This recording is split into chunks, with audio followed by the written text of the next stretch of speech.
one of the key talents you have to make your marriage last 33 years is to try not to argue with your wife. And I'll tell you a very funny story. When we achieved 30 years of marriage, it was a big celebration. And we were sitting in our pastor's office after church. And we were talking about the celebration that was coming, 30 years of marriage. And so my wife started saying that, Pastor, don't you see, 30 years of marriage, this marriage has survived because of me. That is me who's made this marriage survive. Otherwise, this man, who would want to marry him? And then I made the mistake of arguing and saying, oh, the marriage is survived because of me. I am the calm one. I'm the patient one. That's why the marriage has reached 30 years. And we're arguing. My pastor was looking at me in a very funny way. And so when we finished and we're walking to the car, he called me aside and said, why were you wasting your time?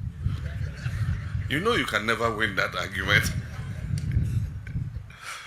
And so I cut it short, but I learned a lesson. So the next year was 31 years of marriage. And we're sitting in the same pastor's office. And everybody was saying, happy 31st anniversary. And my wife brought up the same subject and said, you see, this marriage has lasted 31 years because of me. And I remembered what my pastor said. And I said, yes, it has lasted because of you.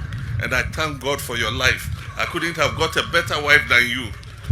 So she looked at me and she said, are you correct? Did you wake up well? So never argue with your wife, you know.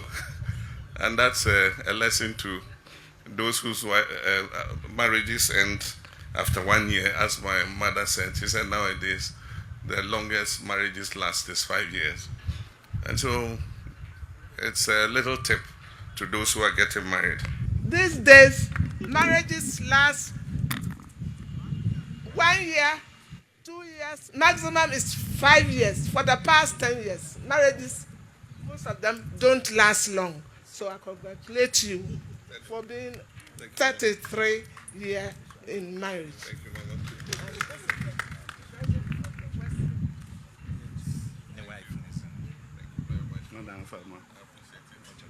We also brought a present for your wife to mark this special occasion. Citizen TV, Accra, Ghana. Citizen TV, the citizen's power.